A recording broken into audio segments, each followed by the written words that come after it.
Presiden Prabowo Subianto Senin kemarin memimpin rapat paripurna kabinet. Rapat membahas penanganan bencana di wilayah Sumatera. Dalam rapat, Prabowo menegaskan pemerintahnya mampu menangani dampak bencana di Sumatera.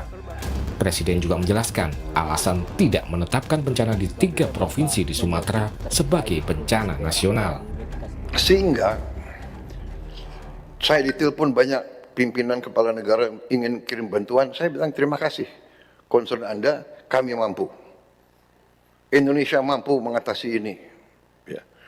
Ada yang teriak-teriak ingin ini dinyatakan bencana nasional. Kita sudah kerahkan, ini 3 provinsi dari 38 provinsi. Jadi situasi terkendali, saya monitor terus, ya, dan kita sudah merencanakan segera akan kita bentuk, apakah kita namakan badan atau satgas rehabilitasi dan rekonstruksi. Segera kita akan bangun hunian-hunian sementara dan hunian-hunian tetap. Presiden juga mengingatkan semua pihak untuk waspada. Prabowo menilai di tengah situasi bencana saat ini, ada pihak-pihak tertentu yang tidak suka melihat Indonesia kuat. Kelompok ini mengusung narasi bahwa pemerintah tidak hadir saat terjadi bencana. Sekali lagi saya minta kita waspada ke depan, karena justru di saat ini ada kecenderungan segelintir masyarakat, terutama mungkin yang punya motivasi politik, atau bahkan saya terus saja melihat ada mungkin pihak-pihak kekuatan-kekuatan luar yang dari dulu selalu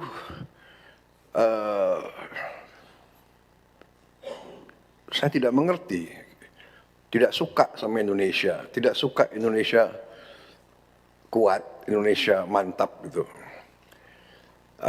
Dalam rangka ini, di tengah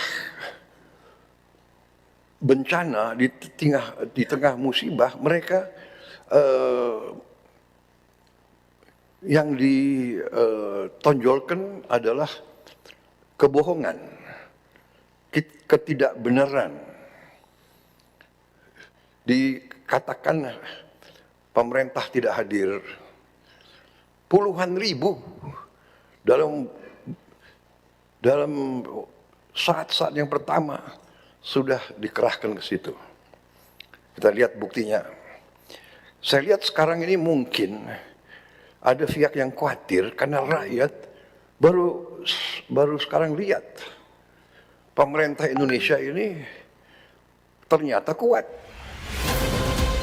Prabowo juga mengingatkan agar para pejabat atau tokoh tidak datang ke lokasi bencana hanya untuk berfoto-foto atau melakukan wisata bencana. Sebaliknya juga saya mohon jangan pejabat-pejabat tokoh-tokoh datang ke daerah bencana hanya untuk foto-foto dan untuk dianggap hadir, ya. Mohon sebaliknya kita tidak mau ada budaya wisata bencana. Jangan, kalau datang benar-benar harus ada tujuan untuk membantu mengatasi masalah. Saya kira kalau unsur pimpinan datang yang punya tugas dan portofolio ke situ. Mohon ini saya lihat ada kecenderungan wisata bencana ini tidak bagus. Salah satu masalah yang banyak mendapat sorotan di wilayah bencana adalah soal pemulihan layanan listrik. Menteri SDM Bahlil Lahadalia menjelaskan alasan mengapa layanan listrik di wilayah terdampak bencana, khususnya Aceh, belum pulih. Andaikan pun ini oleh Bapak Presiden kami laporkan bahwa belum bisa teraliri semua kepada desa-desa yang ada, karena sebagian desa-desa yang infrastrukturnya masih parah, jalan yang nggak bisa kita masuk, itu pada tegangan rendah, itu tiang-tiangnya jatuh. Dan ada sebagian desa yang memang masih banjir, masih ada air.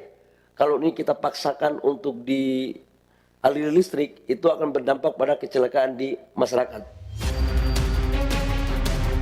Dalam rapat kabinet kemarin, Presiden Prabowo juga menyoroti soal penindakan hukum terhadap pihak-pihak yang dinilai bertanggung jawab terhadap terjadinya banjir dan longsor di wilayah Sumatera.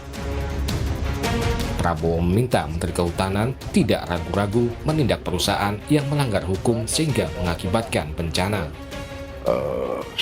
Segera diverifikasi, diperiksa, diaudit semua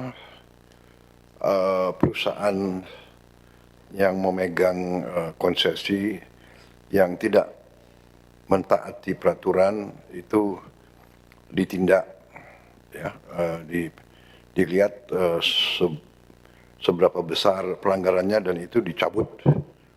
Jangan ragu-ragu kalau Anda perlu bantuan personil untuk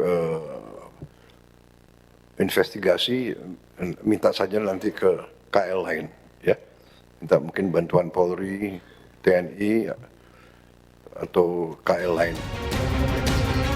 Sementara itu, Menteri Keuangan Purbaya Yudi Sadewa menyatakan telah menyiapkan anggaran 60 triliun rupiah dari APBN 2026 untuk dana penanganan dan rehabilitasi pasca bencana di wilayah Sumatera. Sebenarnya kan dari APBN, kan waktu begitu APBN selesai di DPR, kita pelajarin, kita sisir semua program-program kementerian lembaga. Ternyata masih banyak program-program yang nggak jelas, rapat nggak jelas. Udah kita sisir semuanya. Even sebelum bencana udah kita kumpulkan 60 T dari situ. Jadi siap-siap mau dieksekusi apa enggak. Jadi begitu dibutuhkan 60 T yang disebutkan oleh Pak Presiden, ya kita udah siap. Oh, itu dipastikan APBN 2026 ya Pak? 2026, yang 2026 untuk rehabilitasi kan. Misal, kalau yang tahun ini kan ada BNPB kan udah ngajuin 1,6, kita masih ada 1,3, nggak tahu dia mau ngajuin lagi. Mereka juga sebelumnya punya berapa ratus miliar, jadi masih cukup. Presiden Prabowo mengatakan pemulihan Sumatera pasca bencana tidak bisa dilakukan dalam hitungan hari. Presiden menargetkan pemulihan Sumatera pasca bencana tuntas dalam 3 bulan. Tim Liputan, Kompas TV.